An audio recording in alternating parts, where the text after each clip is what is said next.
અદ્ભુત અદ્ભુત આ અવતાર સત્પુરુષ ભારત મોજાર અક્રમ તારણ તારણહાર વંદન દાદા વારંવાર વંદન દાદા વારંવાર. નહીં ચિત્ત છે ને, ચિત્ત તો શું હોય કે આ દાદા ભગવાન હોય ને એ તમારું ચિત્ત વગર પ્રયત્ન ત્યાં સ્થિર જ થઈ જાય, ચોંટી જાય. કારણ કે આવું હોય જ નહીં ને. આ જે દશા જે છે ને, આ દશા આ કલયુગમાં હોય જ નહીં. એટલે આનાથી આમ કે આમ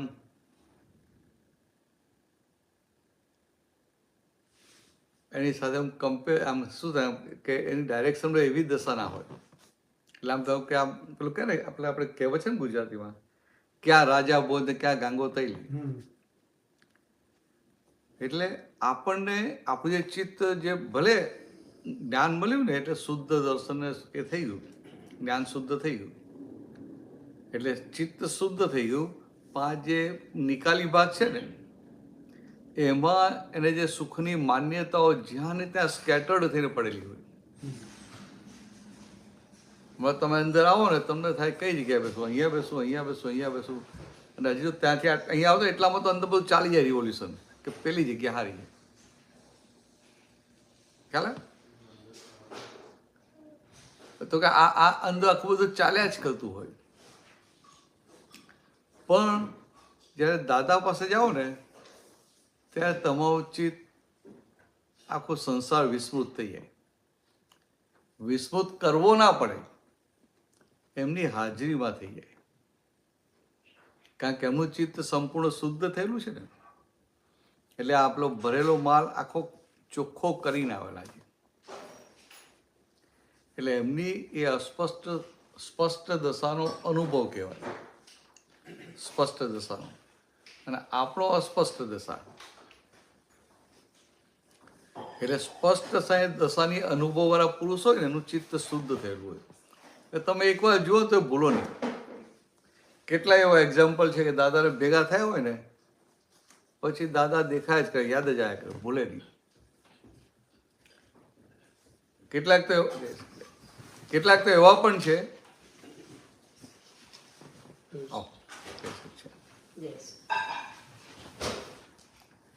કેટલાક તો એવા પણ છે દાદાને ઓળખતા ના હોય અને રેલવે સ્ટેશન પર જોયા હોય અને આજમાં જાય નહીં. ત્યારે એની સામે આપણી દશા કેવી હોય? ઉડતા આપણે ભેગા થઈએ ને તો પેલા થાય કે આ ક્યાં એમ. તો પેલા મેં એક દાખલો આપેલો તમને યાદ હશે જ કરે.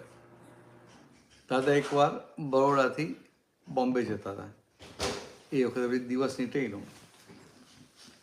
એટલે ત્યાંથી જવાનું હોય તો ત્યાંથી બરોડાથી બેઠા તો દાદો થર્ડ ક્લાસમાં બેસતા હતા. થર્ડ ક્લાસમાં બેસવા માટે એમનું પેલું એ શું આમ રીઝન શું આમ તો કે એવું નહોતું કે પૈસા નહોતા, ધંધામાં પૈસા ખૂબ કમાતા હતા. એટલે એમને ફર્સ્ટ ક્લાસમાં જવું હોય તો કોઈ રોકે એવું હતું નહીં. તો એમના એ બુદ્ધિના આશયમાં શું લઈને આવેલા કે આ પુણ્ય બીજા માટે વપરાય, આ ફાઇલ નંબર 1 માટે ના વપરાય. સમજે?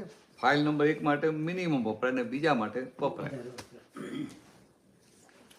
એટલે પછી જાય થર્ડ ક્લાસમાં અને પછી કહે ખરા કે હું એક બે વાર ટ્રાય કરી ફર્સ્ટ ક્લાસમાં જવાની. બીજા બધા કહે એટલે ગયા કે પણ મેં જોયું કે ફર્સ્ટ ક્લાસમાં કે બધા એટિકેટવાળા હોય, વાતે ના કે કશું નહીં.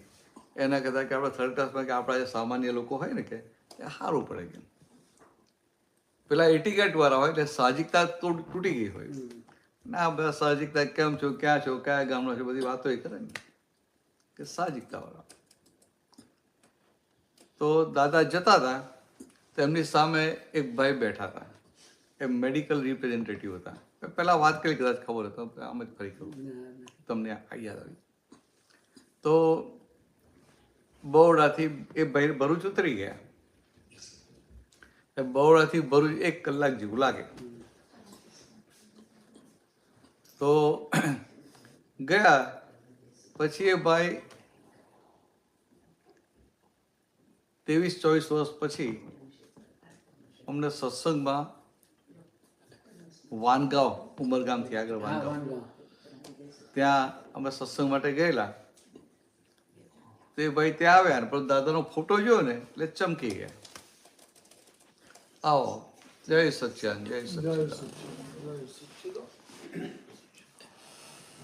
ધારા ધારા ને ધરા, ઓ હા, જો મારી ભૂલ થઈ ગઈ. જય સચ્ચિદાનંદ, જય સચ્ચિદાનંદ.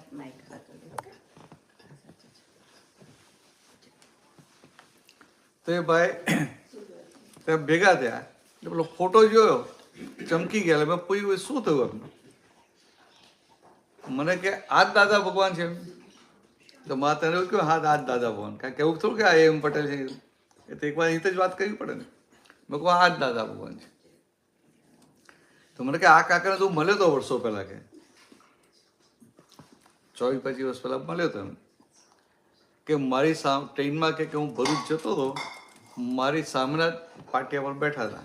એ તો પાટિયા હતા ને સીટ, એટલે પેલા સીટ ના પાટિયું જ કહેતા હતા, પાટિયા કે મારી સામેના પાટિયા પર બેઠા હતા.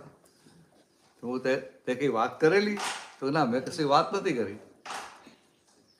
પણ કે તો આ શાંતિથી બેઠેલા અને એમના મોઢા પર આનંદ ખૂબ દેખાતો હતો.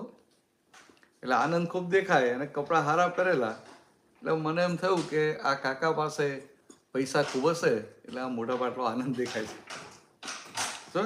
કારણ કે એને તો બીજું તો હોય ને, એને તો પેલી જ આવે ને વ્યવહારથી બધા વિચારી તો વિચાર્યું. પછી કે હું ગયો ભરૂચ, ટ્રેનમાં ઉતરી ગયો. હવે એને શું થયું એ કે ભાઈ મને રોજ સ્વપ્નમાં દાદા આવે છે, રોજ સ્વપ્નમાં દાદા આવે છે.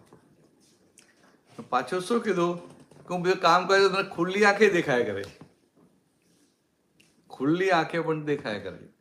હવે તમે જુઓ, એ ભાઈને દાદાને ઓળખતા હતા? તો કે ના. આ જ્ઞાની છે ખબર હતી? તો કે ના. એને તો પછી બરોડામાં તપાસ કરી કે આવા કે આમ કાળી ટોપી ને જબ્બો ને સફેદ ધોતિયા વાળા કોઈ કાકાને ઓળખો જ તમે? કે એ તો બધા કે આવા તો બહુ હોય, કેમ કે કાંઈ એક હતો ડ્રેસ એવો હતો ને. પાસ સમજવાનું કે એને કુદરતી કેવો યોગ બાજ્યો કે દાદા ભગવાનની સામે જ એને 1 કલાક, બરોડાથી ભરૂચ 1 કલાક જેવું થઈ જાય. એટલે એક આખું સામાયિક એને દાદાને જોયા કરે. તો કે આ એક સામાયિક થઈ ગયું. અને કોનું? તો એ જ્ઞાની પુરુષનું. ભલે એને ખબર છે કે નથી, પણ એનું ચિત્ત કેટલું બધું શુદ્ધ થઈ જાય ને, એનું ચિત્ત કેટલું બધું શુદ્ધ થઈ જાય. મેં તો એકે પ્રશ્ન ના કર્યો કે ના, મેં કંઈ પ્રશ્ન કર્યો જ નહીં એમ કે.